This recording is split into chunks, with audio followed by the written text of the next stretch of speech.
All right, I want to welcome everybody to the March 7th, 2024 meeting of the Seattle Design Commission. Our meetings are recorded WebEx for posting on our website and later on along with the minutes of the meeting and then the presentation.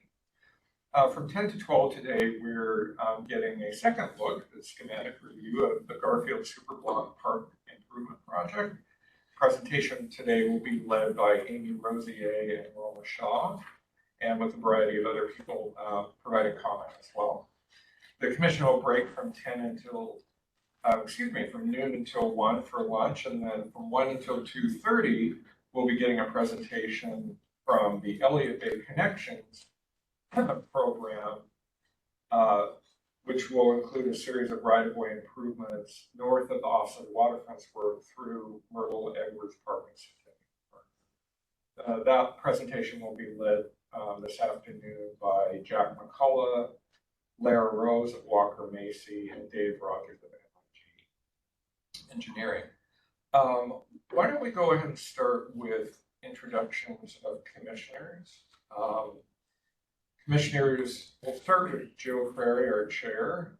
If you could also introduce yourself and your role on the commission, and if you have any disclosures about the project today that you feel are important to make, please do so. Jill. Thank you. I'm Jill Crary, and I'm the at-large commissioner. Good morning. I'm Kevin O'Neill. I'm the Transportation Planning Commissioner. Hi, I'm Zubin Rao. I'm the Architecture Commissioner. Morning. Brian Markham, I'm the engineer position on the board, and I vote at this location seems like every Tuesday. Hi, good morning. Adam Hamrine, Urban Planning Commissioner. Phoebe Belbert, Landscape Architect Commissioner. Kate Clark, the Art Commissioner, and I also vote that this. Ben Gist, Architect Commissioner. Valerie Keenest, Staff Commissioner. And Michael Jenkins, Director. We have you from 10 until noon. Amy, are you going to, Roma, are you going to kick us off, or Amy? Yeah. And I have the presentation, just a reminder, I have the presentation, and I'll be running the presentation, or actually Valerie's going to run the presentation. Should think I'm still here. Sorry, we don't normally use this room, so go ahead and I made them 2 chairs up here. We don't understand the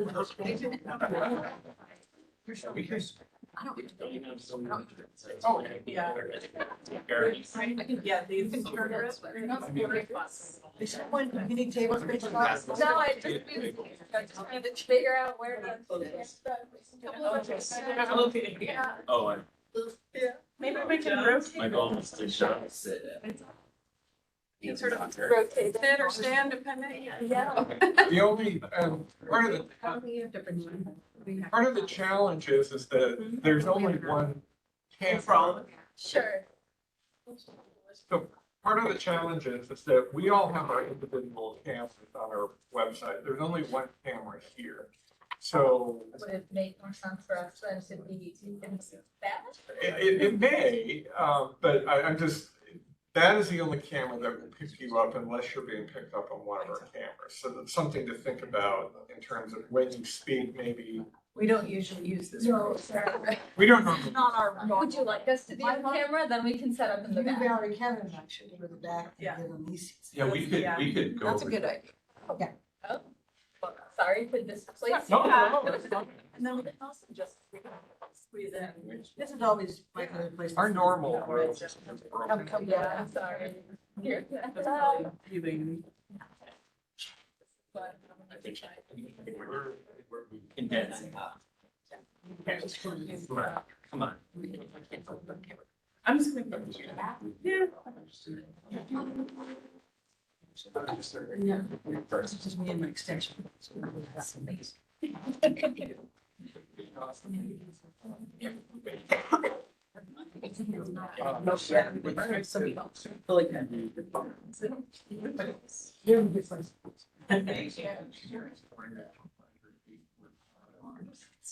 There's room over here, Jill. Maybe more than that. More than my mother reported. I think they have to get some of their. If that were that way, Michael, So, Yeah. I'm too embarrassed. Okay. all right, How much can kick us off? Yeah. Good morning, everyone. Thank you for having us back. We're really excited to present the 60% design update for the Garfield Superblock project. Just as a, to quickly situate us, this project site is in the Central District. It's approximately 2 acres. We're bounded by East Cherry to the north. To the south is the Teen Life Center and Garfield High School, and to the east and west is 23rd and 25th Avenues. It's been about a year since we were last in front of you all, and so we've made a lot of great progress in this last year. During this time, community outreach hasn't skipped a beat.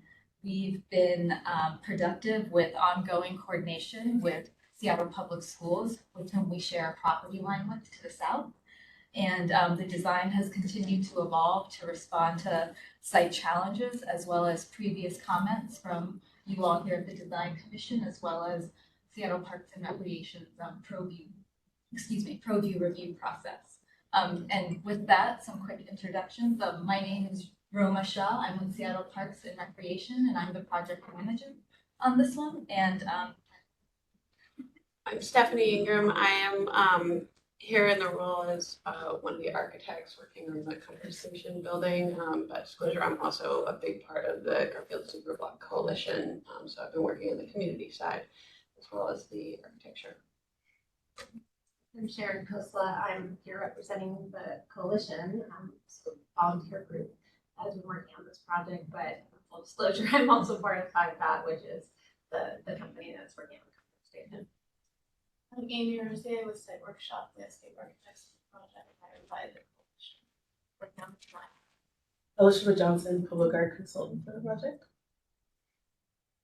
I'm in the back. My name's Clayton. I'm not supposed to be speaking today. I'm the principal of a site workshop and note taking. thanks, Blake. Just when you want me to move to say next slide, please. Okay. So this is our agenda for today. We're just going to talk through the project overview to give you a little bit of background refresh on the project, outreach opportunities that have been happening since 30% design, the current 60% design, where we're at today, access and materials around the site, the parkour location at the northwest corner of the fields, the art plan, the architecture for the building, the restrooms and concessions area, and then the funding and implementation plan, and then some of the adjacent projects around the site that are also occurring.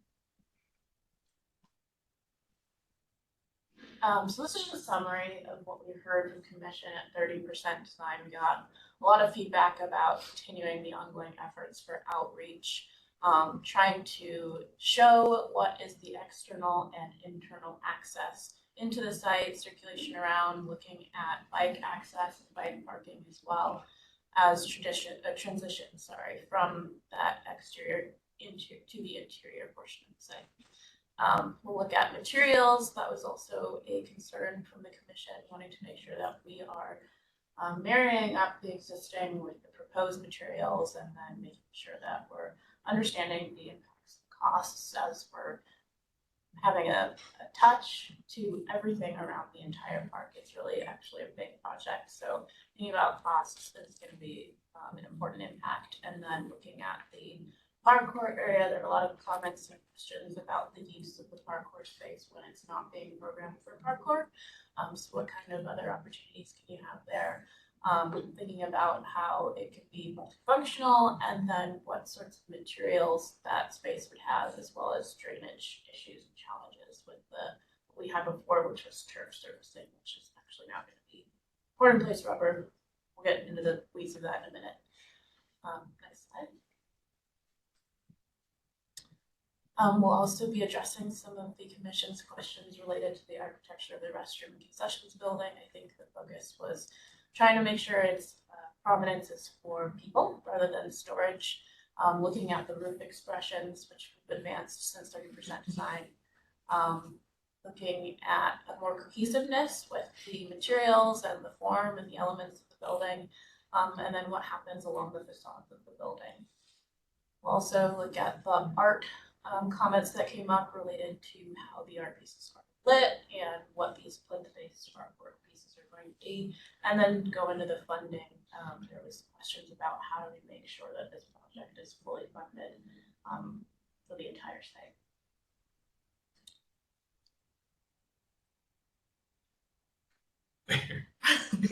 Am I going too fast? No. Okay. Okay, you see a lot of new faces since the year that we've been here, so I'll talk about the history a little bit. Robert Stevens is really at the core of this project. He started this project back in 2005 when the Quincy Jones Theater was rebuilt at Garfield High School. At that time, there was added parking that needed to be brought to the site because of the building. We all know how that works.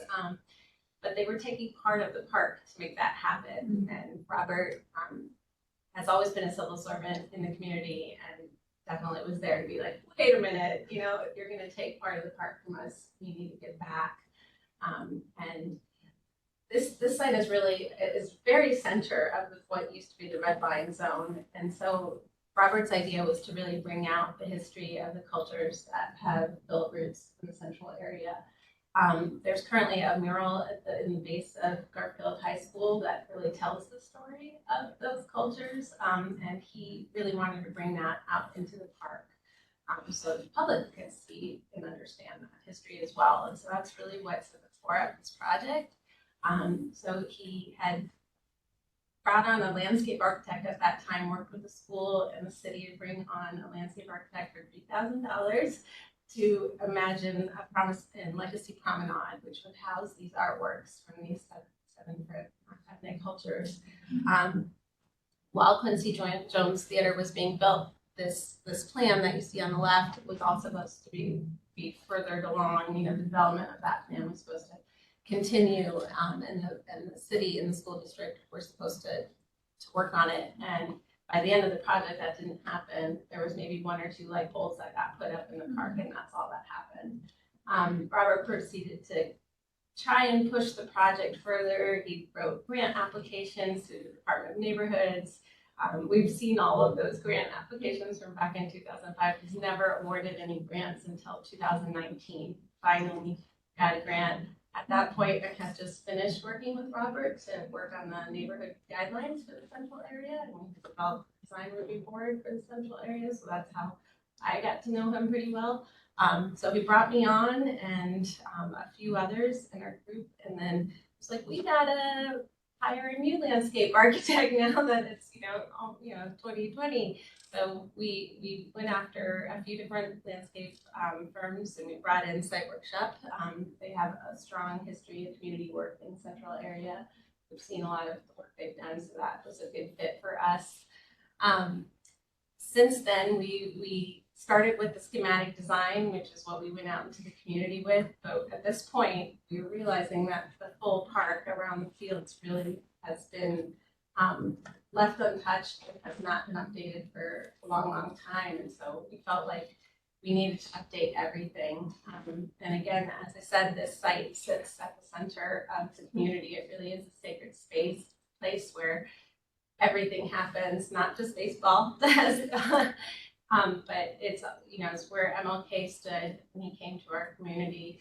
It's where all the MLK marches start and end. It's where One Wari starts every year now too. It's really a space for our whole neighborhood, and it's generationally used by so many. So we felt like it was really worth going after, updating the entire park. The baseball group is working alongside of us to work on the fields, but we are doing everything around the outside of the fields. So we continued. We got grants from the city of Seattle for our own capacity, so that we could also pay Site Workshop. We got design funding for for them and for some project management at parks. But we also have 6 staff on the Garfield Superblock project that are paid staff. We have 9 volunteers that meet every Tuesday. We have actually several meetings that are weekly meetings with the partners as well. We're committed to working with parks on this. Almost every day we talk about this. But we also have Parkour Visions as a strong partner. Baseball community has been a strong partner as well. And then who am I missing? Seattle Parks Foundation, our first sponsor. It's like this has been going on for a long time. A lot of people involved in this project now, but we have come a long way, and we're now into construction documents, and we're hoping to start construction on this project early next year. Yes.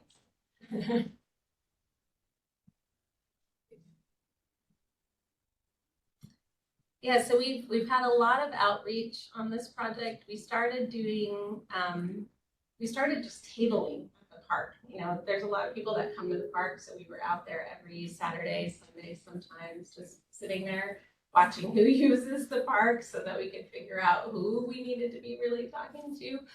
So that's been a lot of our outreach has just been tabling, but we've also had events where we've had people come out to actually do things. We have them come out and paint the GSB letters, which now are posted up on the community center.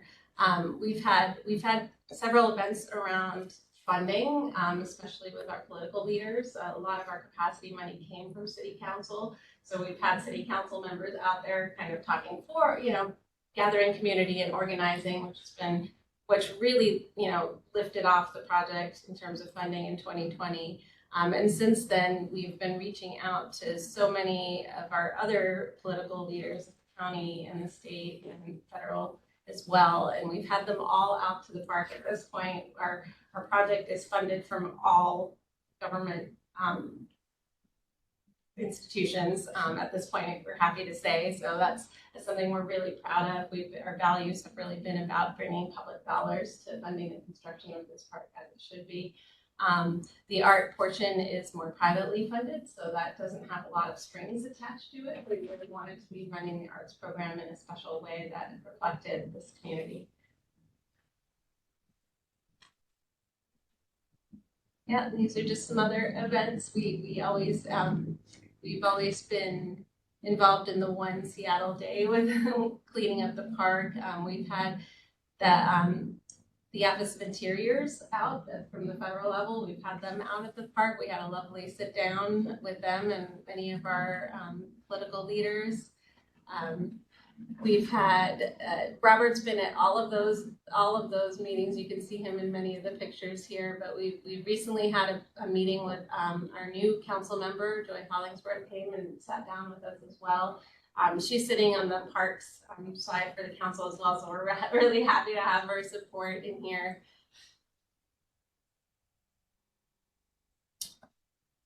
So in addition to all the community feedback, we've also gotten more targeted feedback for some of the design areas that we realized we needed a little bit more input on.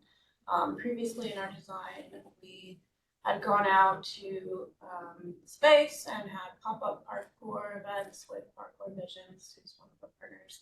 We've also had open house meetings to talk specifically about parkour with the community.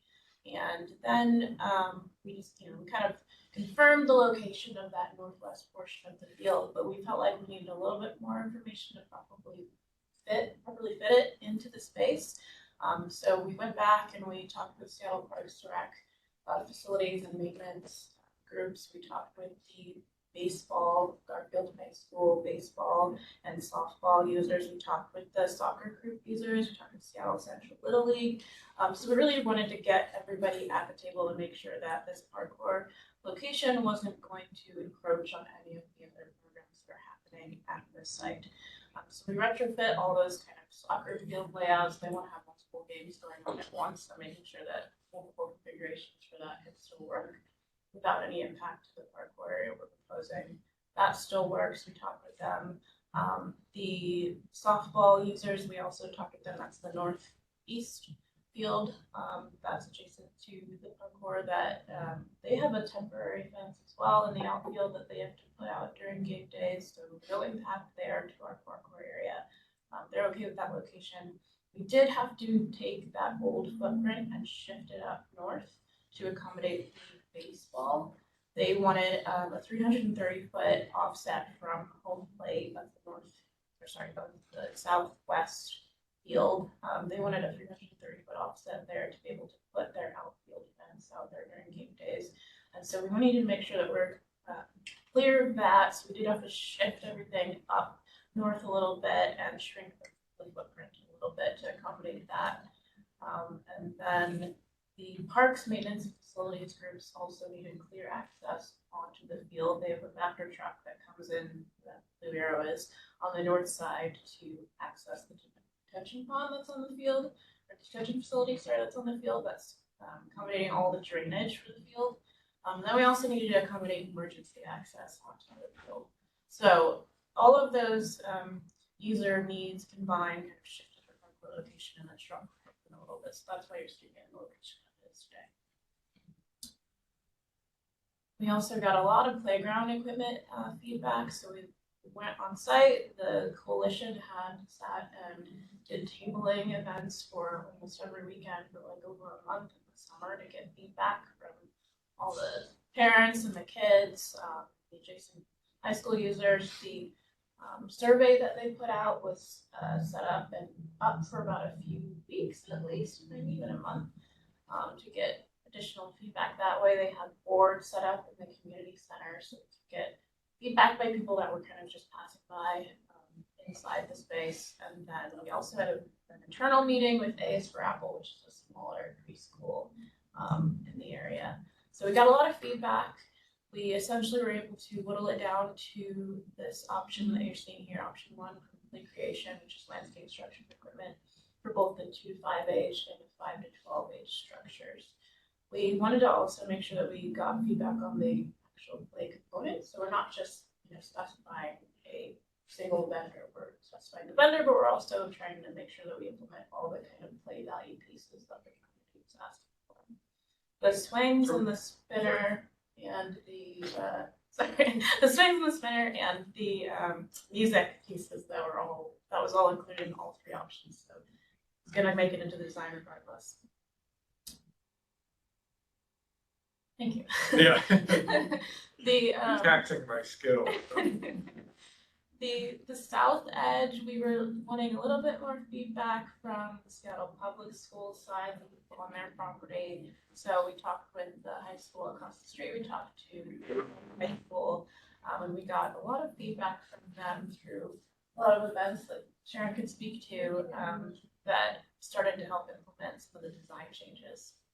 Yeah, we've engaged with many of the students with the design of the entire park, but this part in particular, we wanted to get a lot of feedback on how they would feel like they'd want to hang out there. I mean, I don't know if any of you have been to this like back area near the school is very tight and it feels unsafe, and so we are trying to open that up and make that a lot more active. All of the new things that we're bringing to the site is to bring positive activation to this site. We know that there's a lot of current users, but we're also trying to bring a lot more users to the park. And so this and the parkour that you just saw is all part of that. We've done walks with the kids. We've had several student journalists reach out and they've interviewed Robert. They've interviewed other people from our coalition, so that's been really nice. We've worked with students over at Nova as well to look through plans. We're hoping to get more of them involved, especially as the artists kind of get going on their stuff as well. So we also, lighting is another huge part of this project in terms of safety, in terms of visibility, in terms of design, to make it feel like this place actually has quality material, and looking at it from a step test perspective as well, to make sure that we're accommodating all of those issues. So we did do a site walk with the community, with the neighbors around the surrounding area. It's mostly residential on that east side on 25th. And then with Seattle Police Department, as well as facilities manager from the community center, the pool, the Teen Life Center, and the high school. And so what we heard was that that south edge that feels like a dark kind of alley, and that east edge that's kind of low into the site, the sidewalk above starts to feel like a bit of a cavern. It starts to feel like you can't really see well in the space, and it just doesn't feel safe. That, along with kind of all the recent gun violence that's been going on in the area, really made this feel like it was a priority that we needed to figure out how to get a quick win into the project before we go to construction next year.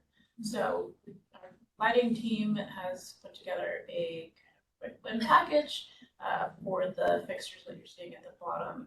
The existing fixtures on these big poles that are actually tall lights are for the play field, and then the smaller lights that are facing out into the site are the pedestrian site lights. So a lot of those lights are just not giving enough adequate lighting. So the quick win package is just to replace those existing fixtures on the existing poles with new fixtures, new LED fixtures. It's going to be new site lighting that will really help elevate these spaces. Now we'll talk a little bit about the current 60% design. So previously in our 30% design, we had the same key goals: create that accessible loop around the entire site, make sure we're using high quality materials that really represent what's needed in this community. Look at the main spaces, so the play, the park floor, a covered picnic shelter area, and then access in that southeast corner that's currently just a big grand stair. So the art, we've actually expanded, so it used to be pushed to the west side along the Legacy of Goddess Promenade that was in the previous schematic design. We're now taking that and wrapping it around the northeast corner, so it feels a little bit more part of the bigger loop.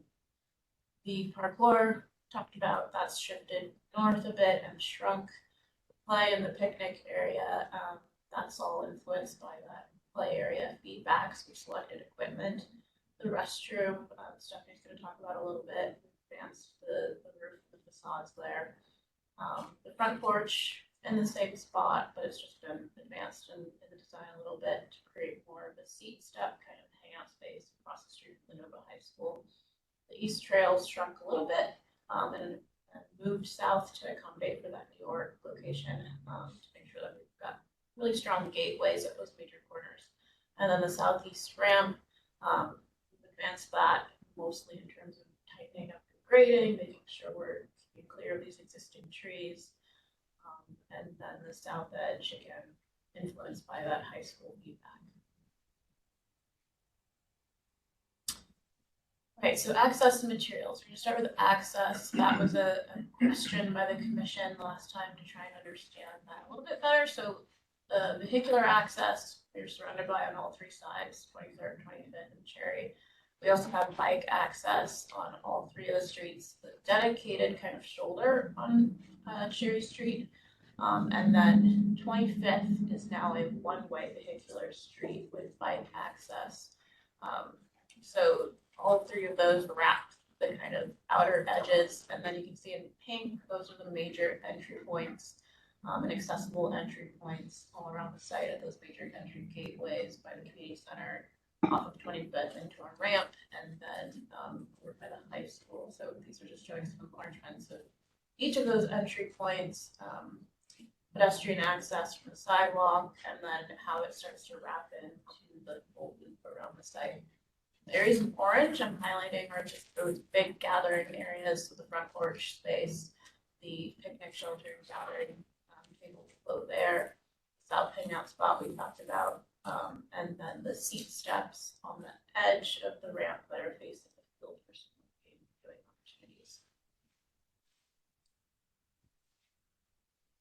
opportunities. The paving materials for the site, so we're wrapping around the entire edge of the site, all new paving. So the only thing that's going to be existing is the existing sidewalk, existing stairs and ramps that are accessing the adjacent facilities, like the community center or the pool, or that existing stair at the bottom. southwest corner. Otherwise, we're touching every other part of this project. All that asphalt that's being rippled up by tree roots and all the old concrete pavers and everything that's not acceptable right now goes away. We get new porous concrete around the whole site. Porous concrete mostly because of stormwater code. We're trying to work with some of those requirements. And then the permeable unit paving we have at each of those 4 major entry gateway points to really make it feel like a moving access point. The specialty paving is the blue band that you can see wrapping around the whole loop, making that fun kind of wavy wiggle. And it opens up at each of the art opportunities. You'll see it starts to signify each of those art locations. Port and place rubber safety surfacing is at the new play equipment area and then also the parkour area. Mulch at the east end at the east trail, and then crushed rock overlays we're thinking of using just below the play area where there's existing crushed rock, but planning to protect the existing trees, so we don't want to put new pavement there, it's just a light touch. Furnishings, so all new furnishings as well, same deal. The only thing that's existing is going to be the existing bleachers around the dugouts for game day viewing, but we're also going to be replacing some of those bleachers that are kind of impeding that accessible loop area. So I have to shrink those up a little bit and then provide different kinds of furnishings. So in the north area, looking at a picnic shelter that faces the playground area, with a big group table below. Looking at the picnic tables, the 4-top picnic tables are at the front porch area. Counter table and stools also surround the dugouts. So those are nice kind of game viewing opportunities too. Plinths at the north edge around the restroom area, and then at that south hangout spot. Porch swings on the south edge below the existing tree canopy and facing the fields as well. Armrest tables and woodtop seats, you're seeing on the bottom right, are going to be the left area on existing concrete seat steps, just a way to advance that kind of usability of the concrete seat steps near the Teen Life Center. Barbecue below the picnic shelter, replacing in kind all the bike racks that are existing, so those 3 locations in the community center, by the tennis courts, and by the pool entry. We'll get new bike racks replacing the same quantity and new benches throughout. The parkour area, as I've said, is had to shift, had to shrink based on the baseball feedback that we've heard. And then we had a question about materiality. So we're thinking about poured in place rubber on the ground plane, but also thinking about ways that it can have a little bit of visual interest. So thinking about ways we can provide decorative lines that would also act as parkour routes, kind of guide you along the way of your traverse there. Thinking about the concrete walls and platforms in this area, those will be faceted, they'll have chamfered corners and east edges, and they'll just be shaped in a way that provides seating opportunities and a little bit more interest as well. The pipe, the steel pipe is going to be powder coated, so that'll have a nice color for an accent as well on top of the concrete walls. And then the main curved wall in the center is going to have a composite Trex material on the base of it, and that gets lit up at night as well. This is just looking at some perspective views of what that space feels like. Again, that main curved wall, it all gets that Trex material, lights up at night. You can see the colors of the pipe rail and all these kind of small informal seating opportunities on the walls and the platforms. And on the bottom right image is kind of showing an example of that line that might be on the ground plane that tries to impress a route that you can take. And then the outer edge of the parkour gets the chain link fence to contain the space for safety, but it also will act as a nice visual piece with a baseball themed art application.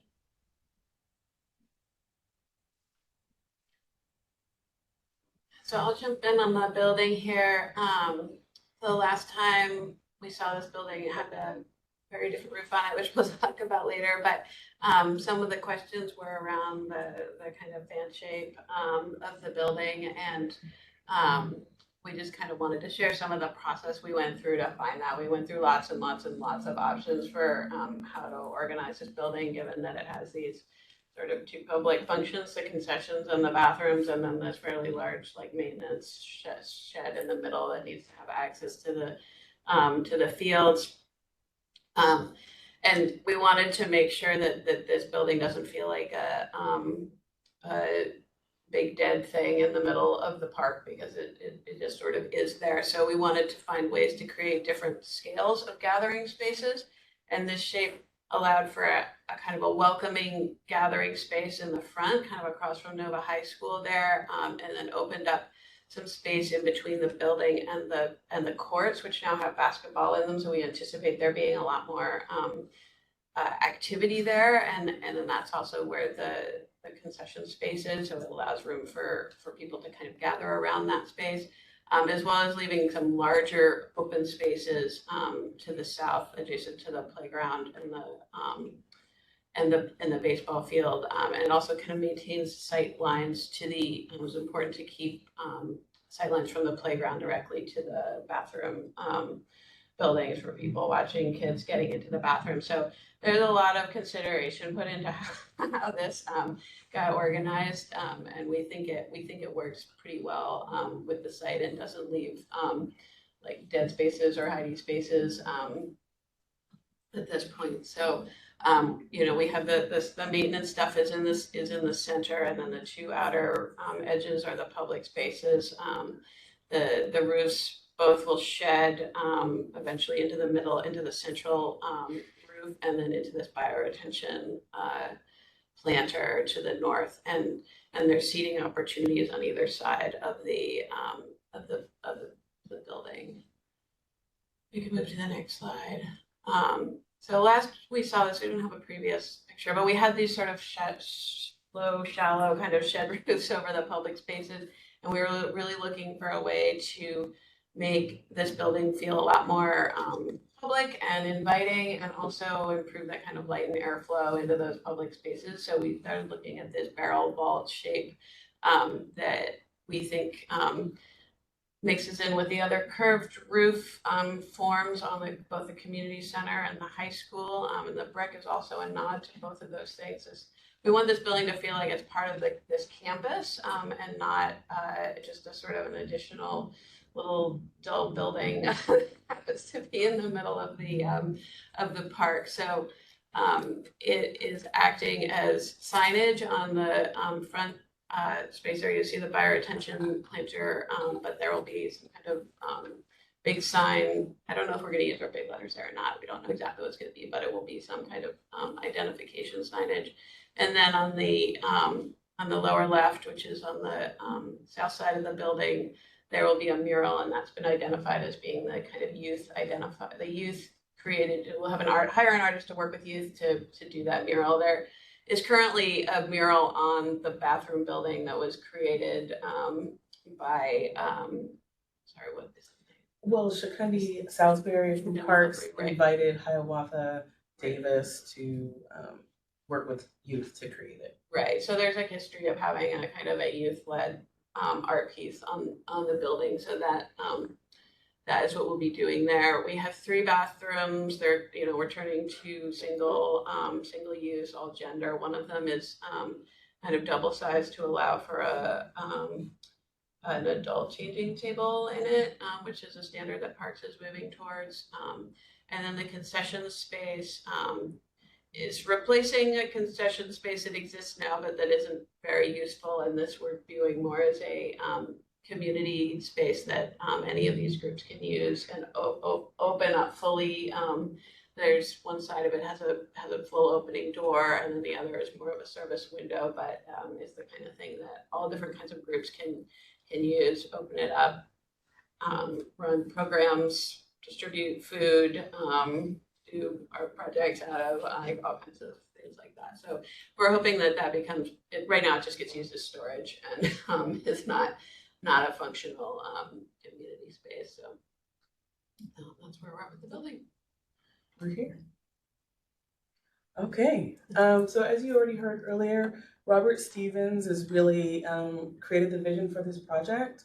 And so he actually talked to the principal at Garfield, I think in the early 2000s, about the 7 cultural groups that really made the Central District great. And those cultural groups moved into the neighborhood pre-1960. So that's the Duwamish, Chinese and Japanese communities, African American, I have to do it on my hands to remember everybody, Italian, Jewish, and Filipino. And so the school hired an artist, Gabrielle Abbott, to create this mural. And as they already said earlier, Robert wanted to bring the mural outside. So what we ended up doing, we knew we were going to issue an RFP to those 7 cultural groups. We hired 2 liaisons from each cultural community that had deep roots in their community to, one, do outreach for us to make sure we could find folks that we weren't used to finding. And then also they were our selection panel. We also held an academy last January, a year ago, where we really taught folks the best principles in public art. And also, so one of the people that applied for that did get the project, Myron Curry, or who attended that boot camp. This is the art team. Esther Irvin created the art plan, and she's the art curator. Takia Ward and Brianna Costin also supported Esther on that. Next slide.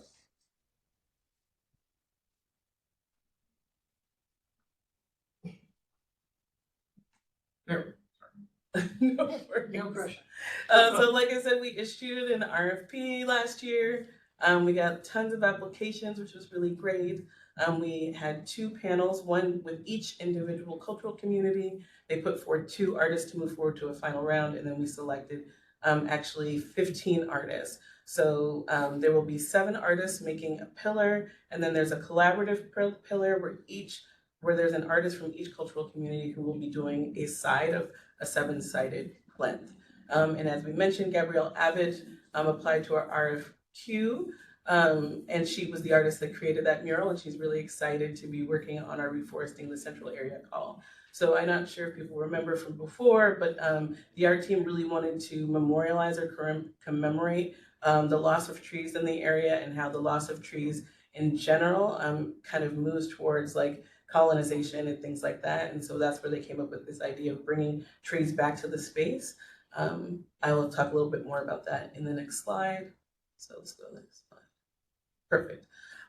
So for reforesting the central area, Gabrielle Abbott right now is really thinking about creating nurse logs and also collaborating with the other artists for the pillars to bring in some of those cultural elements into the logs, so it'll be a little surrealistic. You can think about that. Those logs in different places will also serve as seating. So everywhere there's a green circle, you'll see that's where Amy predetermined is the best spot for those reforesting seating kind of elements. Then the magenta areas are where the pillars will be. And then there will also be salmon embedded into the concrete developed by Esther, Takia, and Breeze, along with youth that they'll identify from Pratt Fine Arts Center. Those salmon will work as wayfinding for folks to find the artworks as well. So they'll be, you can see they're kind of positioned, well, are they on there? Okay, because I was like, on my phone, I saw them. But then I don't see them. They're in there. Anyways, but they'll be pointing towards, directing people towards an artwork. The pillars, like I said, there'll be 7 of them. Amy so graciously with Clayton figured out what our footings will look like. But the footprint is about 3 feet by 3 feet by 8 feet. You can see 2 sketches here from our Italian artists.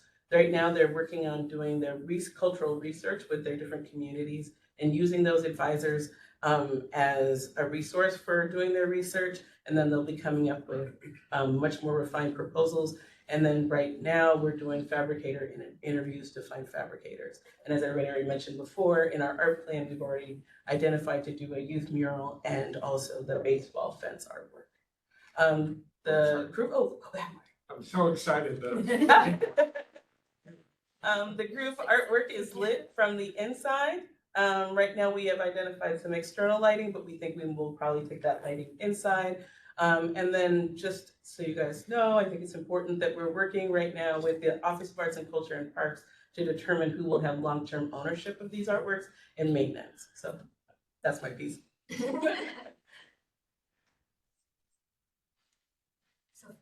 Funding. The current engineer's estimate, inclusive of contingency, taxes, and escalation, currently puts the construction budget at about 7.9 million.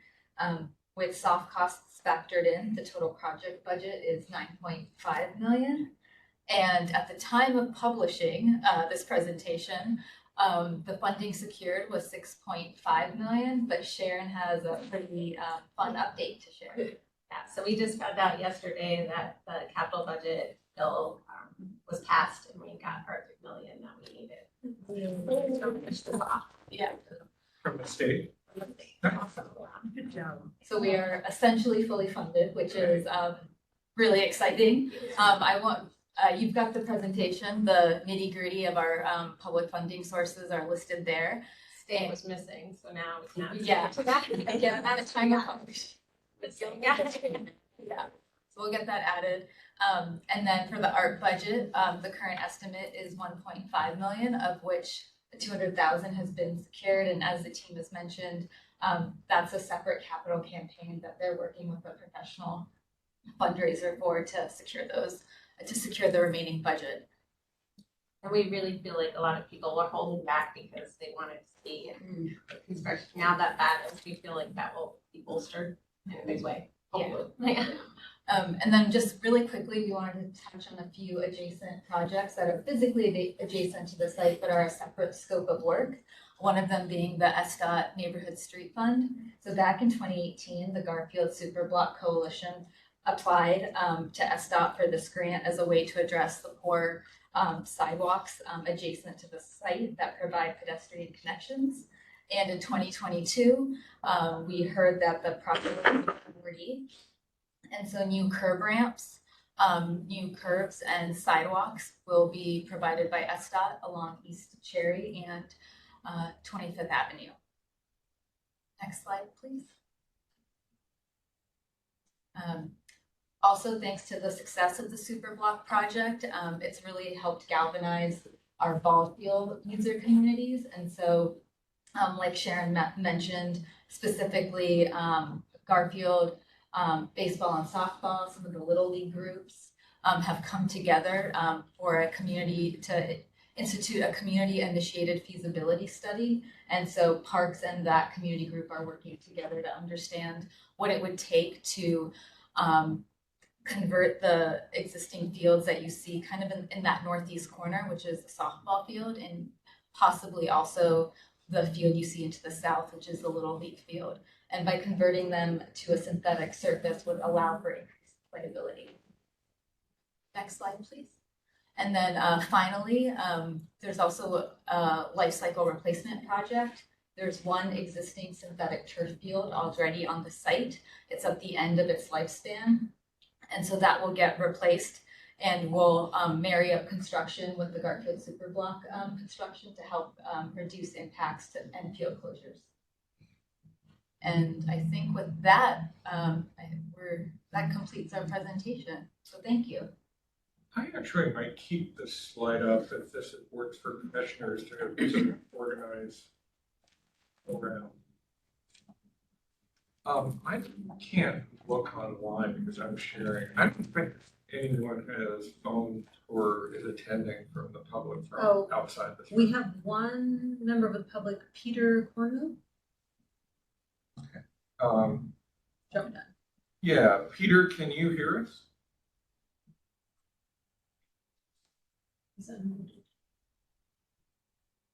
Peter?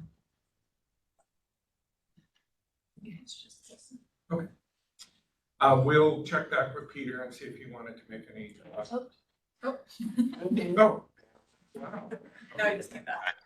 Thanks for the acknowledgement. I have no comments or questions. Thank you. Okay, thank you, Peter. Thanks. What we'll do is as we shift to commissioner questions, because sometimes we have commissioners that attend online. Everyone's here today, which is great. So maybe, Joe, we just start with Kevin and walk around the room.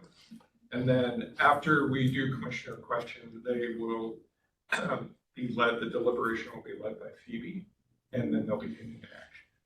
We should let you go last with questions, so that'll hop over to Kate. Okay, thank you. So thanks for the presentation.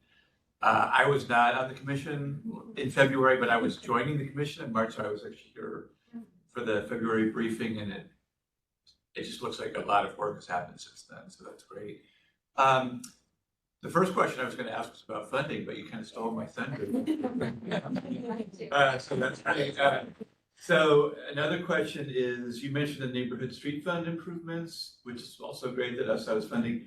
Are there other streetscape improvements happening along 25th or Sherry that the project is funding, or is it mostly the neighborhood street fund improvements that are sort of happening? It's mostly through the neighborhood street fund. Healthy Streets is looking at a portion of 25th, and we need to reach out to them and get an update. Okay. It's been Is 25th a neighborhood greenway? yeah. I thought it was, so that would make sense for it to be a healthy street. Yeah, one of the ideas that they're pushing is to make that one way, Yeah. that block, just to that block area. They haven't settled on anything. Yeah, it just seems like 25th, the treatment of 25th would be a really nice enhancement to the project overall, if it could be sort of. SDOT, like they've been As a comment. pretty good about engaging with us on what improvements need to be made in that area. Yes. So even though they're technically two separate projects, we sort of think of them as being part of the same. I mean, I think that's the right way to Right. think about it. That's what we hope is. Yeah. Oh, another thing that they were also proposing is raised sidewalks to go across 25th, right? I think that was another idea, just another idea. Okay, great. There's a lot of problem with people parking on that, off of 25th, like pulling up onto the grass there, and so a big part of this is making that hard.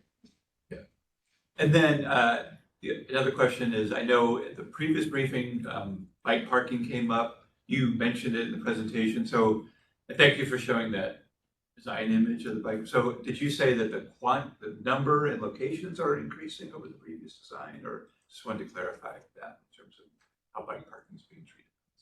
Currently, the number of locations are same spot, same amount, but placing in kind the existing ones, because the existing ones are falling apart. Resting, they're not even bolted together. I don't think they're even bolted to the ground. So anyway, completely refreshing that. And you're satisfied that there's adequate capacity? Yeah, and I think those, 12 at each location feels like a lot. People use. Tell me my gut. The 3 locations are like the main bike access areas. All right, I think those were my main questions. Thanks. Yeah, I just had just a couple. So obviously I wasn't here either before, so really appreciate the project. It's really, really exciting. I was just had a couple small questions. So over by the multi-use courts and that kind of where the artwork number 2 is kind of coming off the street. Is there a reason why that corridor seems really narrow, kind of coming off Cherry? Is there a reason for that? It is tight. It's tight to the tennis courts because there's an existing tree we're trying to save. And So that's not direct line of that tree. Right, and it's mostly as a pedestrian access and then maintenance access to the light poles there. It just got a little quick thoroughfare to the porch. Yeah, and then just on the architecture, appreciate the difficulty of like creating buildings that have backsides, which is kind of the nature of apartment buildings, and I think it's a really nice solution. I don't know what exactly was commented on with the roofs previously, but it was just that I think it was sort of underwhelming, right? Okay. Which was sort of our sense too. At the time. Yeah. We were like, we needed to do something. And the bio retention piece is new also, right? It's actually not new, but we had a green roof in the central area before, and that we ended up between site workshop and Parks and Rec, there was not an agreement in what kind of green roof we could use that, that we thought was gonna be successful, basically. And so we sort of had to get rid of the idea of a green roof, and so that's, and then having the fire attention is a little more interesting, you know? Yeah. So that's how that came about. I just have a couple questions. Does Arts want you to have a maintenance fund in Yeah. order to bring these things into your collection? Yeah. Your collection? 300 or 30,000 per artwork. So we're working on what it would take to fundraise for that. On top of the fundraising you're doing? It's actually sort of part of, so there is some money in our current budget for that. We just need to get it's a little bit of a chicken and egg. We don't quite understand before we talk to art what it's gonna cost to maintain it, so. Typically to bring private things in their collection, that's what they're asking for these days, so I wondered if that's what it was. Yeah, they won't take it in their collection unless there's an endowment. An endowment. Yeah. Okay, next question. The sign, GSB, that you put up, where is it? It's called the outdoor living room. It's on the community center. So, good. We'll probably stay there. The community center is an old notion of closing off a corner that you have to somehow make work, right? In your plan. But I don't see a lot of interaction with it.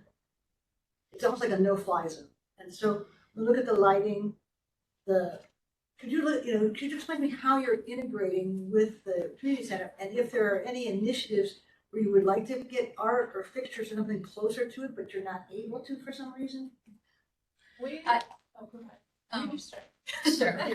It touches everything, so. It does, and part of the reason some of the site, some of the landscape and design of the site is holds back a little, the collaborative piece you can see is more on the edge of the play area, is the Garfield Community Center is one of our primary emergency response centers in the case of if there's natural disaster or emergency situations. So we had really specific access guidelines for Red Cross trucks and vehicles and things like that to allow loading and unloading if it did need to be operated as a shelter. So that's part of the reason we need to kind of have a step back from the community center. But sorry, Amy, go ahead if you have anything to add. Nope, totally right. That whole entry plaza that you're seeing in yellow in front of the community center, like entry is all emergency access, and also parks maintenance vehicles that park there. They park there, access the fields. We have to keep that clear. I will say the living room is fairly somewhat recent. So we're Community process, right? So, yeah. So we're not touching that. That's a fairly recent development. That faces the big, what do we call it, the big right across from Parkour. Yeah, right across from Parkour, and then on the other side, inside the community center, that's the big open multi-purpose area. But that A3 piece of art is we are actually pushing into that living room space just a little bit, just because we have a lot of art pieces we've got to wrap around the corner, and this felt like a really good opportunity to also engage that open gathering space. So we are, kind of encroaching a little bit, but we're trying to stay clear of the living room. And is that artwork envisioned to be seen from the community center and from the access around it and being designed and planned that way? Yes, Even if it can't be on its footprint? right, exactly. It's completely open and visible from the living room and from that multi-purpose room. Yeah, It's got we did, windows all around the facade there. we did several walks around the site, and so we tried to make it that you could see from a vantage point if you were at one artwork, the next one to kind of guide you along the path. So they didn't feel isolated, right? So they felt episodic. And I think that comes through. I think I see that. I'm trying to think about, I'm on the outside and I want to come in, and what of the art and the fixtures and the lighting helps me come in, especially given these long blocks, right? And I think you've done fine at the north, although I think there should be talk about a mid-block crossing on Cherry. But from the west and the busy arterial, where I look at the the fixtures map only shows bike racks. And I'm wondering if there's some kind of signage plan or something that's gonna invite me in. Cause I get it once I'm in, but I gotta figure out how to get in, Right. especially on 23rd. Yeah, I think that's a really great point. And so we do have those other art pieces at each of those other entries. They're going to be vertical sculptures, so as long as you're kind of in line or near them, you're definitely going to be able to see them and identify them from the street. We just hired a wayfinding subconsultant. So we're going to have wayfinding signs at each of the 3 main entries, 2 of which will be on the west side. So those will be, they'll have a slight verticality to it, but there'll be wayfinding elements that'll help you start at one point of the legacy promise from not, and be able to catch the breadcrumbs to be able to identify each of the next art pieces. Can they go all the way south of Medgar Evers pool? Yes, there's another wayfinding piece kind of near that 8-7 art piece that will be installing. Because just from the outside, I mean, you have a huge challenge here, right? With all the corners are taken up already. Right. Like, show me a crosswalk and I'll show you an obstacle. And so then trying to figure out those diagonals and those other sight lines and things from the outside is maybe the next level. Right. And I'll hold that for. Thank you. That's really tough to follow. Deep thoughts. I'm gonna shift completely to technical and practical engineering role, hopefully. I'd love to talk about those vaulted buildings a little bit. I like the form. I'm wondering if you have ceilings on your bathrooms. We don't have ceilings per se. We do have the dividers between the stalls are CMU up to a height and then mesh up to the underside of the vault to keep people from like climbing into the throwing things to each other or doing whatever weird things people do. But yeah, the idea is that you're in there and it's a big open space and that air and light is passing freely through those spaces. We're going to be using perforated metal on both sort of cap ends of the vault. The kind of interior ones will be a pretty fine mesh to protect from people climbing up on the roof and being able to see in from there. And the ones on the front may be a little more open, but the idea is that we have an artist do a design for that kind of perf metal, so that when it's lit up from the inside, it will, really cool. Having them also be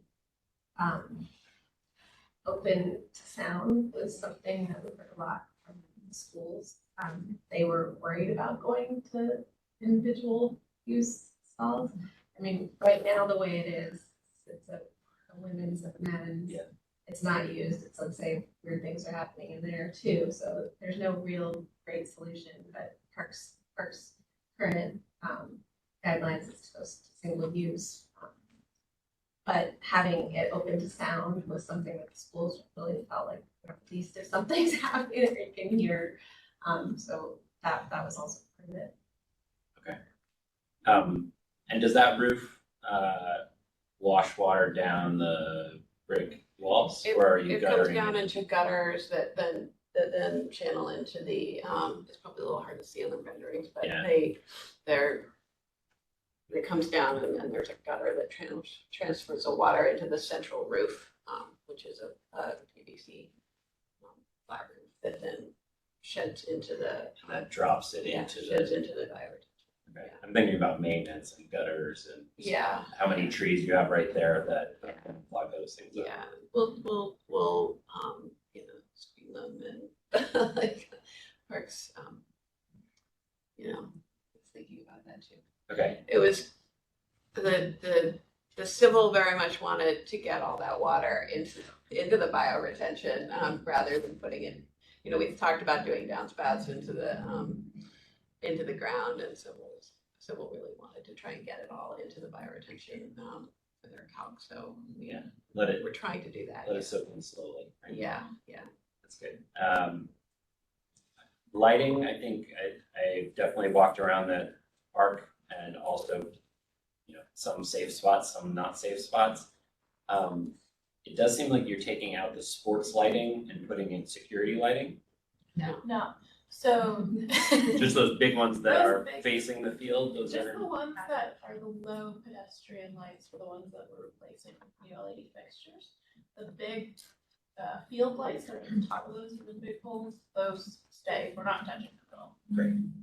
So to clarify, the 12 existing light poles on the site, they actually have two heads. There's the array that lights the field, Yeah. and then lower down, there's another head that provides the pedestrian lighting. And so what we were showing in the presentation for that quick win to help security lighting is to replace just the security heads, which are lower.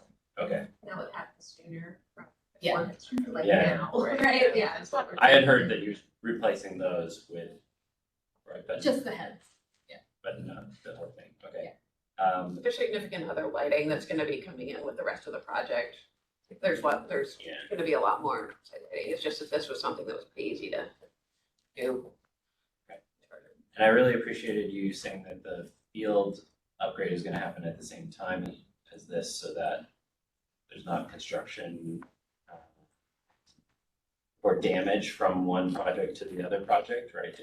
It's, do you know anything about the timing of the sidewalk repairs and that? The sidewalk repairs meaning the SDOT. Last we were in touch with the contacts there, they were just getting a designer on board, so that's kind of our next level of coordination. What we were told is they will likely be ready for construction sooner than we are, so that during construction, we would need to You have to coordinate protect with theirs. protect their stuff and take their as-built elevations. Fantastic. I'm looking forward to it. All right, I had just one question. Could you say more about the necessity of fencing in the parkour area? Yeah, that was definitely a part. I see Clayton smiling in the background. So originally there was no fence, and SPR was not thrilled with that because of how heavily used the fields are. There's just a lot of safety concerns, and honestly, putting the parkour on the field in that area was definitely it was a growth opportunity for SPR. There was a lot of discomfort to do that because of all the active play field users. And this team, we went through so many feasibility studies of where could we put parkour, and there was just every option just had a fatal flaw. And so the team had some out of the box thinking. We landed on the field, and the compromise for SPR to feel good about community safety was to have that fence. And so it's also a great opportunity, excuse me, to add more art to the project. So win-win in some regards. Does SPR fence in skate parks? You know, that is a good question. I haven't worked on a lot of skate parks, and I'm not a skateboarder, so I'd have to get back to you on that one. It's not the safety from parkour, it's worry about people getting hit from balls, like, from fly balls, that's the. But the baseball field is fenced, yeah. Not Only really, during well, real high school games or like big games, they put out a temporary. Yeah, they bring out the temporary. but that's like it's 4-foot fence that. Doesn't happen very often. Yeah. The baseballs presumably wouldn't be coming from that side, yeah. I think there's worry that someone would hit a ball. It may not be that like someone's actively playing there, it's that they're practicing or something, that a bunch of little kids are in there throwing and hitting balls and. The fence only exists on the field side. But only. Yeah. It's totally different. Great. Yeah. I think we'll fit into the lexicon of Okay. having dugout fencing too. Awesome. Yes. Okay. Yeah, wouldn't really work very well. No, be able to run it. Yeah. Yeah, exactly. No, Yeah, that's great. Thank you. Great. Well, having just joining now, really cool to learn more about this project and an amazing example of how from a community groundswell now to the point of, $3 million in state funding, it really shows in the design all of the different folks that have been involved in it. And so just applaud, all of your work on that project. I kind of going back to what Jill was talking about, I'm thinking of more internally about how folks move through this, border that we have of the sidewalk. The art, does a really great job of kind of creating that breadcrumb experience that you're talking about. And I was wondering about we have that ribbon of blue with the specialty paving, which in some ways is the one material through line of the whole space. And so I'm wondering, was there a lot of discussion about that color treatment, and would there be a way potentially to enhance that treatment with multiple colors, or if artists could be involved in that kind of ribbon that goes through the space? Was there discussion around that? Yeah, there was.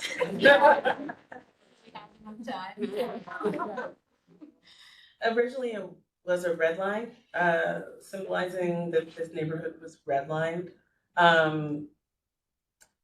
I'll take ownership of moving it because, well, in particular, the HCAACD, the Historic Arts and Cultural District for the Central District, is working on a red line project to memorialize the red line. So one, we didn't want to be redundant, and also this project is really about those cultural community strengths, and so not harping on the fact that this is the only place that they could live, but the fact that they thrived here.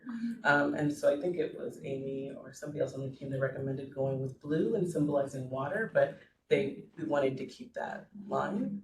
But yeah, there's possibility probably for more. I think that also, I would just like to mention that I think we're trying to keep there's so much art already. We don't want it to be over. We want those pillars to really be like at the center. And we keep finding this, we keep wanting to add little luck. We're like, oh, maybe that's an art piece, that's an art piece. And we're just getting to the point where we're like, okay, we gotta like not keep doing that. Otherwise, right. So I had a question then too that makes complete sense. It's also great to hear that there's going to be another redlining project in the neighborhood. For the pillar locations, is there any reason why there isn't one in the southeast corner of The southeast corner is pretty packed. Yeah. And the impetus of the Legacy of Promise Promenade was tight to that west side. We've only just started to kind of wrap its arm around the northeast side, but I think with the blue loop line continuing all the way around, you'll still get that full loop experience. And again, the southeast corner is it's got a lot going on. We really wanted to focus on that being more of an accessibility aspect, and then sort of a playability aspect as well. I'm sorry, one more thing I will say to that is that it also is on the Seattle Public Schools side. So that, would add another level of complexity if they would have to, maintain anything around that. Makes sense. Again, just one more question about ground treatment. Since you're saying, the vertical pieces are going to really draw people in, and I remember you mentioning the salmon inlays as a way to help with that. I was just thinking, is there more benefit of having them concentrated around the art pieces as compared to also scattered to encourage that pedestrian flow as the through line?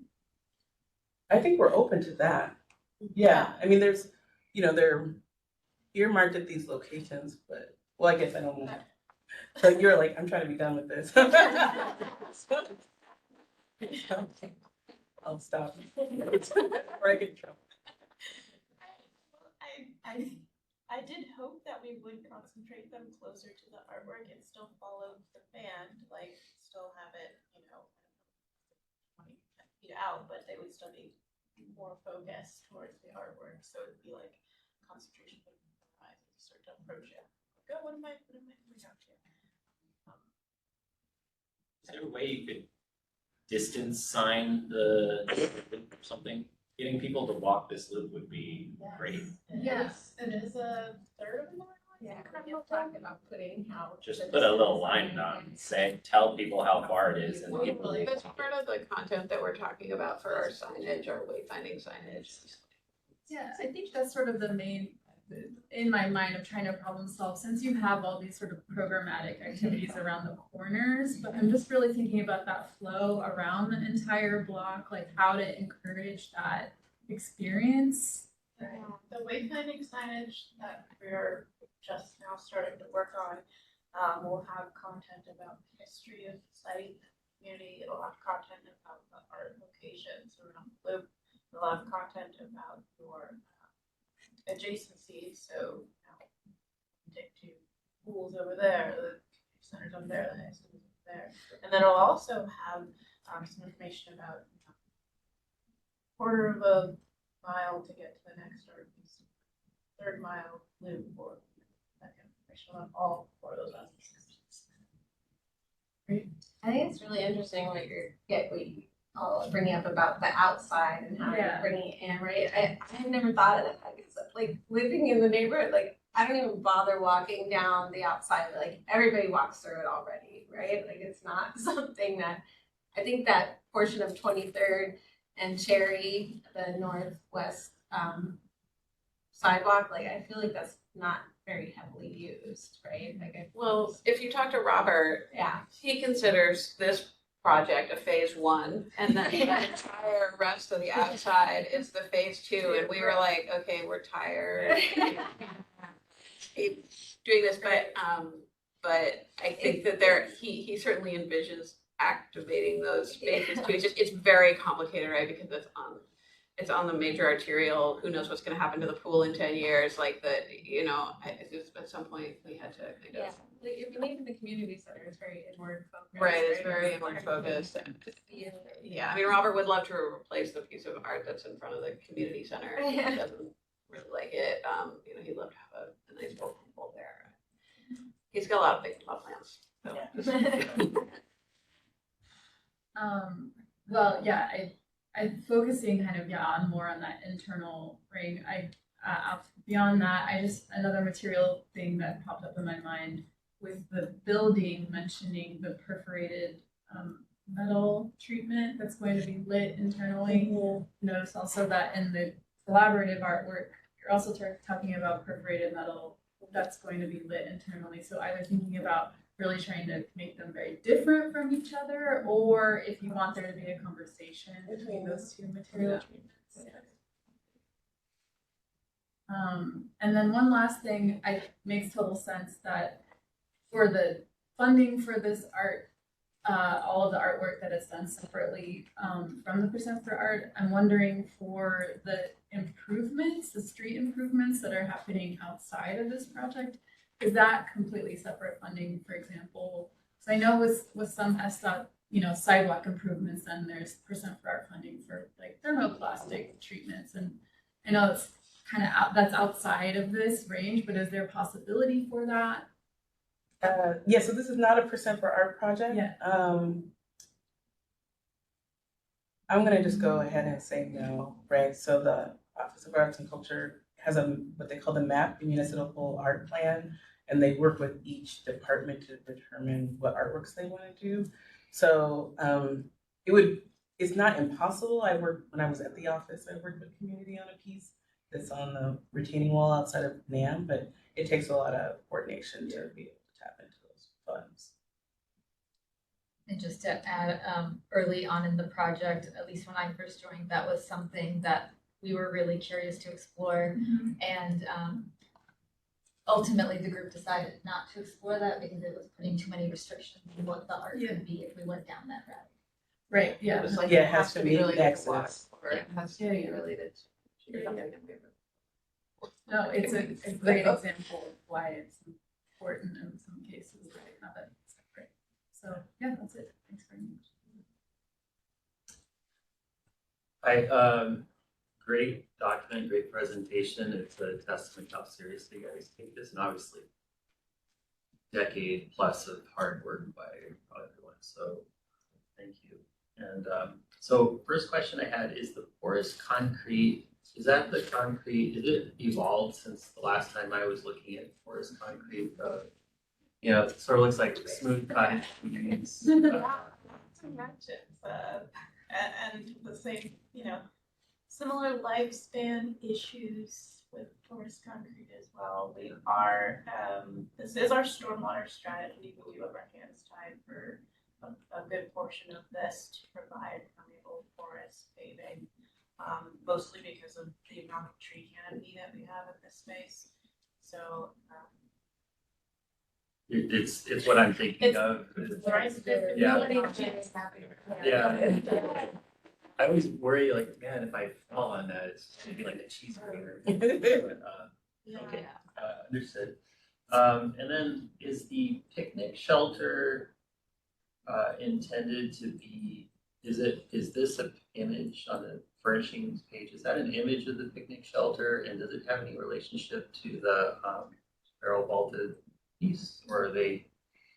That's a pretty fair, I'd say, representative of what we're planning to use, like a monoslope kind of roof that opens up towards the playground area, metal frame, sort of. We didn't want to, there's other kind of shelters that we were looking at that did kind of have more wood-matching roof shape, but we didn't want to detract from what the Western building was doing. We wanted it to be its own kind of more scope piece. Was that image in the? Yeah. 19. Okay, and this is question time, right? Not Yes. discussion time. Okay.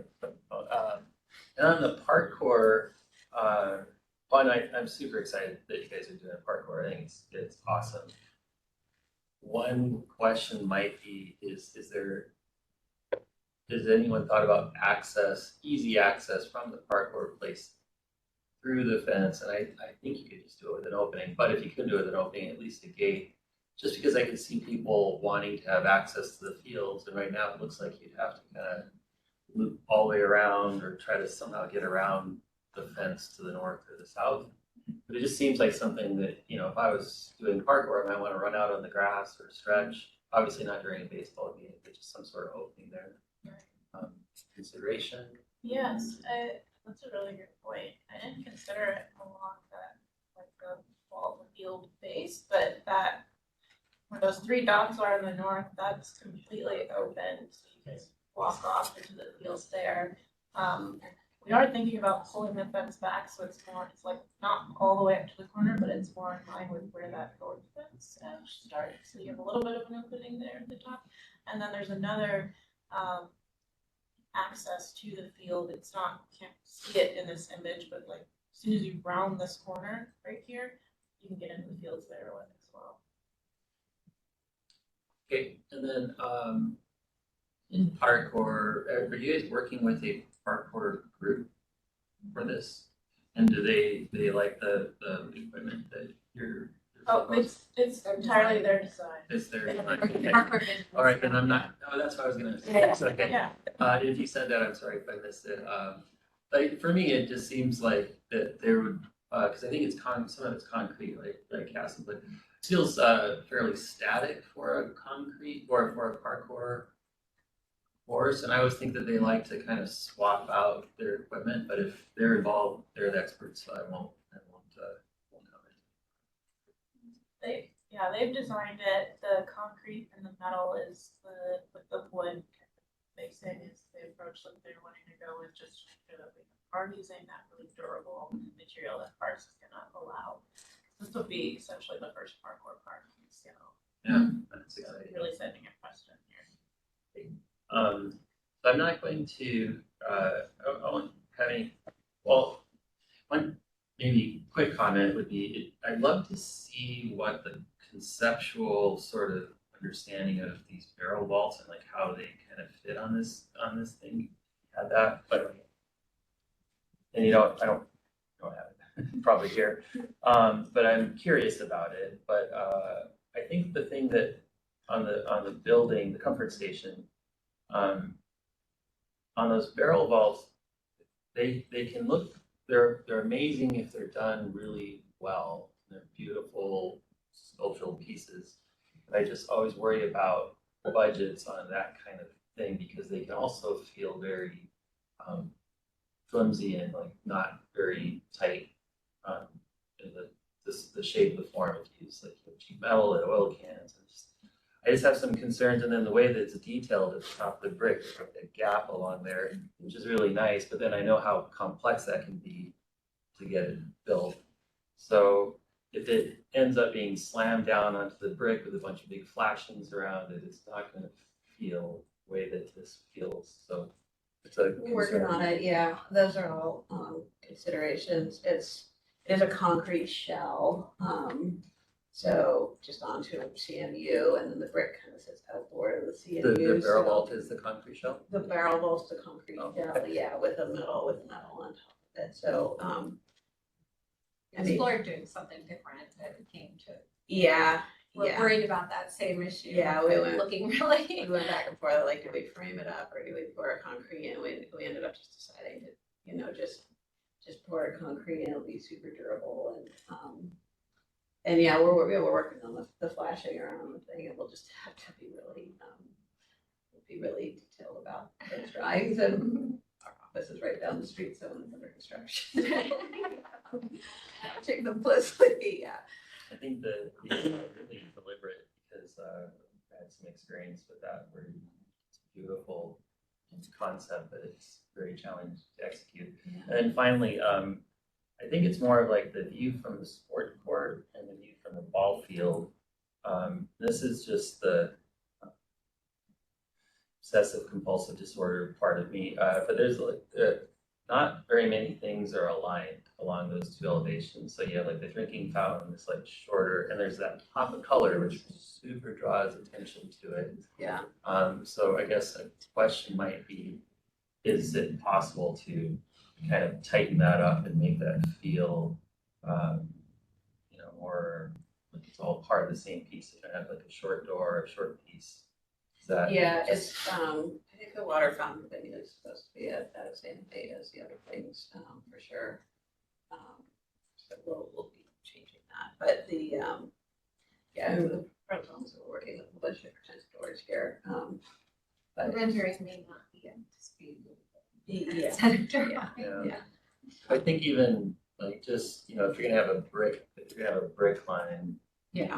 like keeping it aligned at all of the spaces Yeah. that you're punching in. Yeah. And having some sort of rigor around Yeah. that. But I know how these renderings go, sometimes things just don't get quite done. So I think that's it.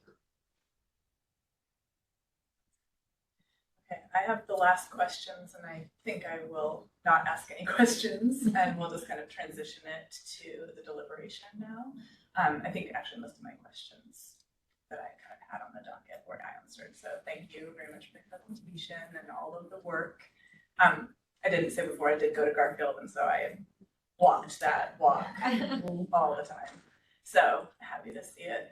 We have about a half an hour for deliberation. Yeah. I think we're fine, but I just, Exactly. part of my job to call all these things. Yeah. So I'm going to list out our subjects for deliberation. I think we can just, each person generally has kind of what they're targeting anyway. So if you don't feel that you want to discuss every single point, commissioners, I think I'm going to kind of throw out 5 topics. The first is just overall design, if you want to comment on that for the project in general.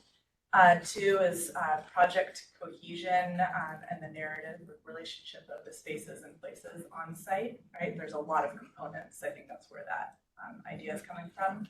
Wayfinding, access and connectivity, or legibility of wayfinding. And I know that's being developed, but just talking about access and connectivity, we spent a lot of time talking about that in the questions. Comfort station, design, program, siting, the programmatic siting, and the stormwater component, sustainability component of that. And then any other previous commentary and how the project has responded. I think you did a great job of kind of listing out previous commissioner questions and then responding to them. But if there's outstanding, I think most of those have been answered. But if there's outstanding question or comments, commissioners, there's the art incorporation, just listing them high level again. It was art, funding, access, materiality, architecture, program, lighting, stormwater, outreach. So I think the ones that, that kind of still that you don't feel have been answered, please comment on. Okay, that was a list, but let's go around the room. Do you want to go this way, just to Sure, I'll just live it up? live it up, and then that will skip me and then come back. Yeah. So I sort of already made the comments, so I'd love to see the comfort station just be tightened up and aligned, and I understand that they're renderings, but it's not a big deal to get an extra. If you need an 8-foot door, you can get an 8-foot door. It's not a crazy cost if you need to. Yeah. Maybe it'll just make the building feel a lot more aligned, tight, just a bit tighter. And then I guess it would be nice to have, since they're two built structures, and I understand your point of like you don't want to like replicate the same structure, but if they're going to be built all together at the same time, it feels like there should be some relationship to the picnic shelter and the comfort station because they're in such proximity, either through materiality or shape or some sort of expression. It feels like they should be somewhat related since they're going in at the same time and they're in the same place. And the details really matter. These kinds of buildings, which we already talked about. So I just, it could feel really. I understand if you're right down the street, you're going to pay a lot of attention, but I worry a little bit about just the cost of doing it really well. And really excited about the parkour, and I think that's it for me. For final comments, mostly just applying what you're already doing and encouraging, continued potentially continued brainstorming around how to really strengthen the pedestrian experience around that entire block. So whether it be through signage that will help, also if there is anything in ground treatment enhancement that can encourage that breadcrumb experience. Of course, I think about the art activations and so the existing material we're already working with the specialized concrete as well as the inlays, just really thinking about what can be done to help people circle around that space, since that's what you have is that girdle around the parks, and really trying to enrich that as much as possible, which you're already doing a lot of.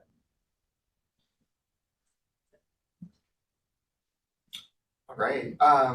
Well, I just wanted to say, I think we said this last time, full support. This is awesome. It's really cool to see your process and the art, funding all coming together. So really excited to see this project. On the wayfinding, I understand the comments that were made, and I think they're good comments. I'm less concerned about it. I think this is a community park, and people who will go here have been here, and so they'll find their way in. And so I'm not as concerned that it's announcing itself to the world. I think it's a place that people know about and will use. I think there were some comments last time when you addressed this about parkour being a fad. I think it's super exciting to see. I know Kevin hates parkour, I'm just kidding. No, it is. But I think someone said it's the only one in the city, which is true. I think it's the only one in the city. I've also seen, just from personal experience, like if you're doing parkour in a park, kids will come up to you and be like, "What are you doing? Can I try it?" So I think it's a great way to bring people together and just move your bodies. So it's really cool to see. So I full support, keep it in. Love the improvements that you made to the surfaces. That was it for me. So I'm just really excited to see that. So.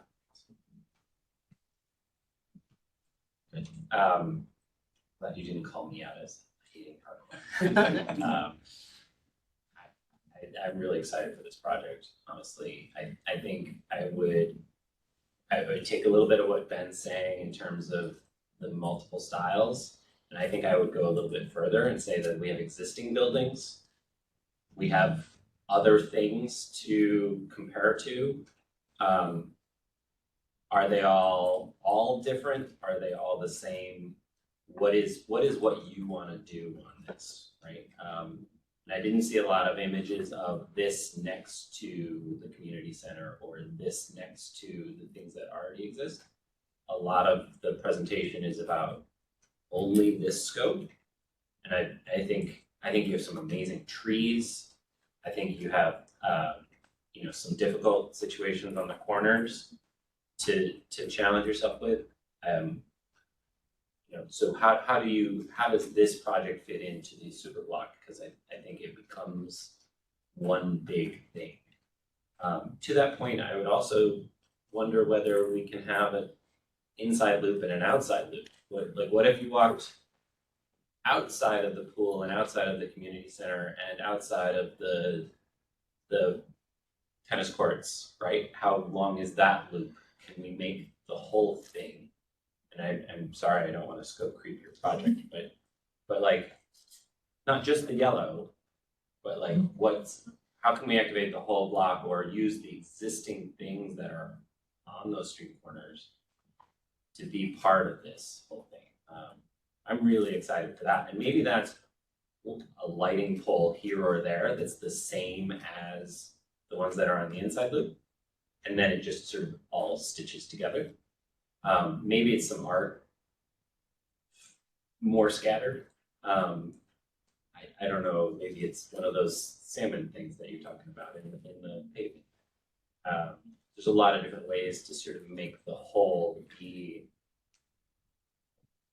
the project. Grab the whole thing. Be really exciting. Can't wait. I think it's great how you're working together. I think this is fantastic. And I think it's great. Park seems totally engaged in working with the private side quite well. I would encourage you to try to do a little bit more of that with SDOT and talk a little bit, not about what you can fund as part of your project, but as what they could bring.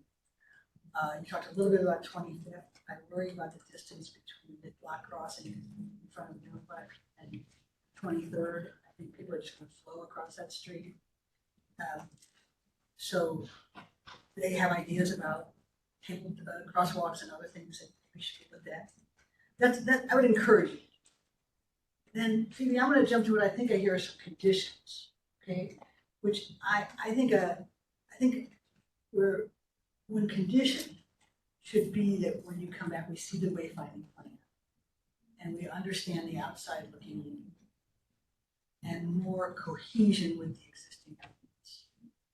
These might just be views, they might be marking future art opportunity zones, but it's a way of sharing your thinking, even if we're not, even without scope, right? It's just a way for us to understand better and communicate better how it all ties in, from the outside in to the existing pieces. And the other thing I'm hearing that I think raises to the level of a condition would be some of this architectural detail. I agree with Lynn about the picnic shelter and the conversation should have a relationship. Are there any cues and clues on the architecture on the rest of the existing buildings? Again, it's an architectural detail, but it's also a cohesion piece. So those are the two that I'm hearing that we might want to actually condition. Perfect topic for a subcommittee. Come back to us for a subcommittee. Let's see how you've advanced before you. I had one. I think cohesion doesn't mean it looks like other buildings necessarily, right? Like it's just clarifying. Not matching. Not actually matching it. Just what, I think it could be that we're just trying to do something totally different here as well. It's just, but we just want to understand The relationship. Yeah. And you have a lot of different things on the site already, right? Like the Performing Arts Center is different than the high school, is different than the tennis courts. It's like, maybe it is, everything's different. But like, let's see what they all are, how that works. I would totally echo Ben's comments. I think about the barrel and I guess I'm less worried about the constructability and more just kind of looking at the relationships of the forms. Like it kind of feels like you started with a nice brick parapet building that was meant to have a flat roof, and then we told you to do something with the roof, and now there's barrels on it. So I was kind of trying to think about what felt sort of unresolved to me, and I think it's, usually the barrel form is kind of reserved for buildings that are longer and narrow, right? And so we have a building that's kind of essentially very square in proportion, but it kind of has a kink in it. So kind of taking these two short pieces of barrel and splitting them apart feels a little bit unresolved to me, or just kind of a little strange, I guess. So I think I would be in support of kind of that, kind of bringing just that specific issue of some, into subcommittee or something like that to come up with something, because I think it could be that there were shed roofs that kind of spilled to the middle and it sounds like that's what we had in some way before, but maybe those could be elevated and still have that element of transparency or something to that effect.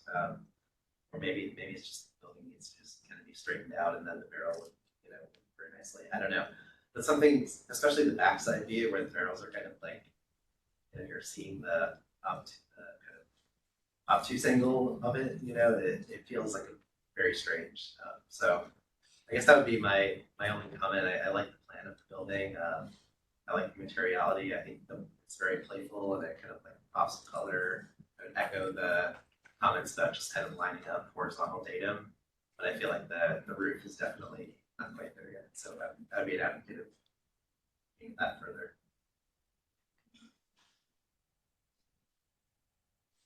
Thanks. So, despite my apparent loathing of parkour, I think this is a really great project because we often ask questions and make comments about community outreach.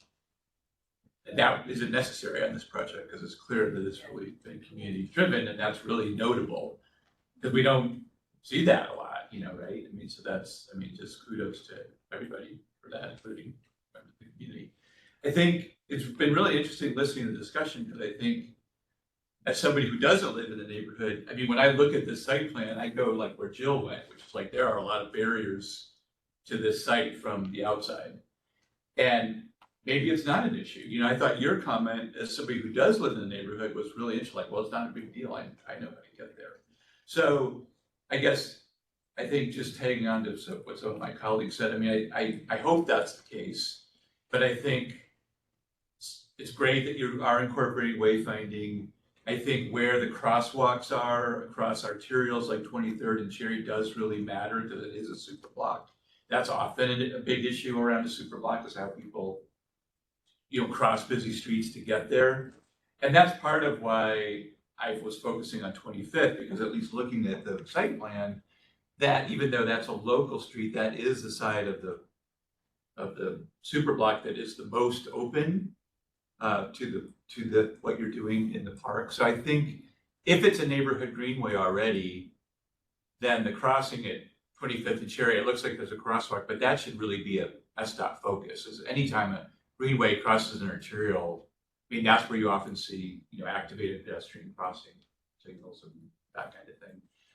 And I just think that if the neighborhood supports it, a Stay Healthy Street seems like a great amenity because the Stay Healthy Streets in my neighborhood, the summer months, they're full of families and kids like walking in the street, so it just seems like a really nice enhancement to what you're doing if that is something that is desirable. And to Jill's point, I would encourage parks and the community to be just working with SDOT on the crosswalk locations, on the enhancements of the arterial crossings, and the potential of a healthy street on 25th just seems like a really logical extension of what you're doing there. So those are my main comments.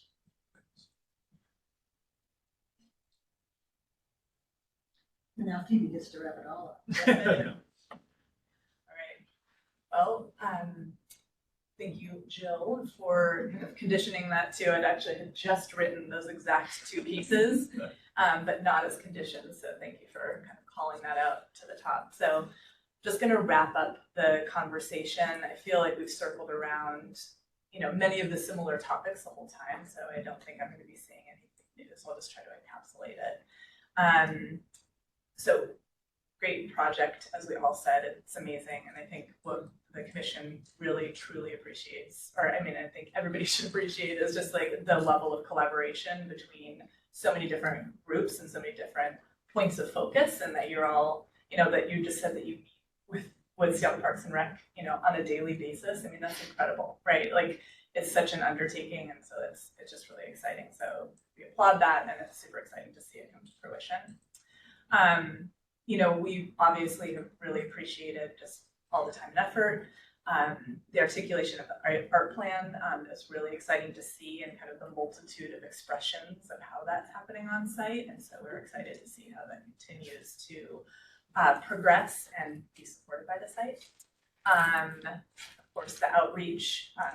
I think Jill in the beginning said, before you guys got here, like, oh, it's nice you don't have to ask about outreach or like how you're incorporating the community, right? This project is about community, and that comes through very strongly. And parkour is cool. No, it's fun to see it here.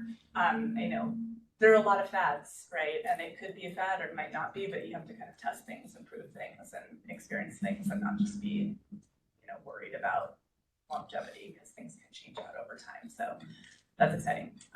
Okay. We'll put a couple of, oh no, I asked for approval, sorry. I'm just trying to remember the order of things. So it's just kind of the things we appreciate. We do have a couple of conditions, as Jill outlined, and a couple of recommendations. The conditions, and I wholeheartedly agree with this, is the contextual relevance. I think we're really struggling, and I'm sure you have thought about, the whole piece, but as you come to the commission, we're really just seeing that yellow ring, and so it's hard to see what the adjacent relationships are. And you kind of hear that in terms of the architecture, the siting, where people are coming from, just how people are moving through the space. So it really does feel like, in this next time you come here, is to get kind of additional views, and those are kind of ground level views. I realized too, there weren't any kind of site perspectives too, so we're not really feeling how people move through the space and access the space.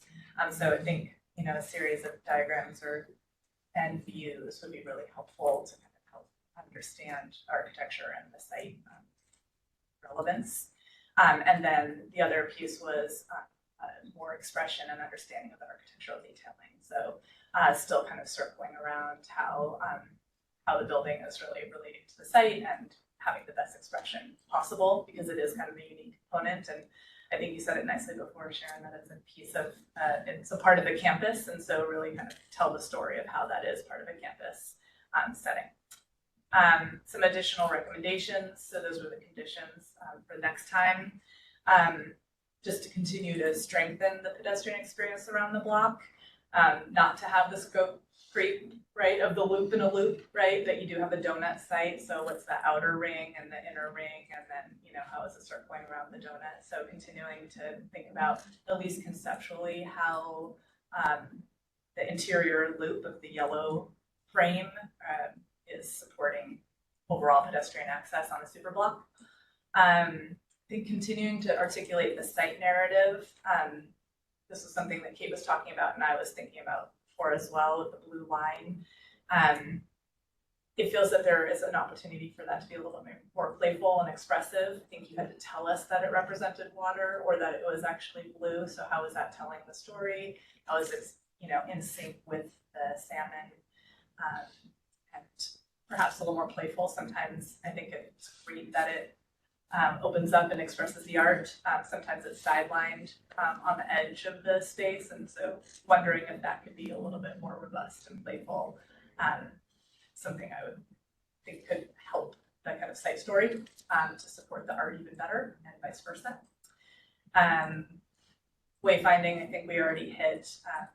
It's important, but I think you said it well too. We'll just do move through space, right? So wayfinding, it cannot be the only key. So ensuring just that the pedestrian experience is exciting and coherent, and continuing to evolve all the pieces that you have. I think that's it. Actually, I already said the loop in a loop. Did I get everything, everyone? I'd like to see the wayfinding. Yes. Okay. One of the condition also. Yeah. Okay. And Michael, are we meant to see this again, or is this just be a subcommittee? I think before you come back for how these all of this then comes together, I think it's a good topic for a subcommittee, very focused looks at some of the things that they raised, so we'll talk about that. And subcommittee isn't a full commission meeting, we schedule them, but more importantly, it's really a focused look at some of these details and how they're made.